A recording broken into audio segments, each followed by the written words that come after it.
നാട്ടിക സാമൂഹ്യക്ഷേമ സഹകരണ സംഘത്തിന്റെ കീഴിൽ തൃപ്രയാറിൽ നീതി ഷോപ്പിംഗ് വില്ലേജ് പ്രവർത്തനം ആരംഭിച്ചു. തൃപ്രയാർ ടെമ്പിൾ റോഡിൽ ആരംഭിച്ച നീതി ഷോപ്പിംഗ് വില്ലേജിന്റെ ഉദ്ഘാടനം പ്രതിപക്ഷ നേതാവ് വി.ഡി. സതീശൻ നിർവഹിച്ചു. നീതി ഷോപ്പിംഗ് വില്ലേജ് സഹകരണ രംഗത്തെ മികച്ച മാതൃകയാണെന്നും ഇത് മറ്റ് സഹകരണ സ്ഥാപനങ്ങൾക്ക് അനുകരിക്കാവുന്നതാണെന്നും അദ്ദേഹം പറഞ്ഞു. ഒരു ദശാബ്ദകാലം കൊണ്ട് വിസ്മയം തീർത്തിരിക്കുകയാണ്. ഇതൊരു മഹത്തായ സംരംഭമാണ്. എല്ലാം ഒരു കൊടക്കീഴിൽ ഇത് ഏറ്റവും നല്ല സാധനങ്ങൾ ഏറ്റവും നല്ല വിലക്കുറവിൽ ശ്രദ്ധയോടുകൂടി തയ്യാറാക്കിയ ഓരോ ഷോപ്പുകൾ, ഒരുപാട് പേർക്ക് തൊഴിലവസരങ്ങൾ, നാട്ടിലെ ആളുകൾക്ക് ന്യായമായ വിലയ്ക്ക്.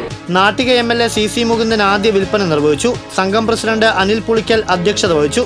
ഇക്കോവാസ് trade commissioner CP Salih, panchayat അംഗങ്ങളായ ശ്രീദേവി മാധവൻ, റസീന ഖാലിദ്, സംഘം സെക്രട്ടറി KR രാഗി, സംഘം ഡയറക്ടർ ലിജി നിതിൻ, MV വിമൽകുമാർ എന്നിവർ സംസാരിച്ചു. മികച്ച ഗുണമേന്മയും കുടുംബ ബജറ്റിന്റെ താളം തെറ്റിക്കാത്ത വില നിലവാരവും ഷോപ്പിംഗ് വില്ലേജിന്റെ പ്രത്യേകതയാണ്. പല സാധനങ്ങളും MRPയേക്കാൾ വിലക്കുറവിലാണ് ലഭ്യമാക്കുന്നത്. പലചരക്ക്, പച്ചക്കറി, ഫ്രൂട്ട്സ്, ജെൻസ് ഗാർമെന്റ്സ്, വസ്ത്രാലയ, ബോട്ടിക്, ഗിഫ്റ്റ്, ടോയ്, സ്റ്റേഷനറി, ചെരുപ്പ്, bag, fancy, fashion designing studio, curry point, porotta, chapati wholesale, ചായ, juice, shake, ice cream, falooda, shawarma, mojito, snacks, Malabar വിഭവങ്ങൾ, ബിരിയാണി എന്നിവയെല്ലാം നീതി ഷോപ്പിംഗ് വില്ലേജിൽ ലഭ്യമാണ്.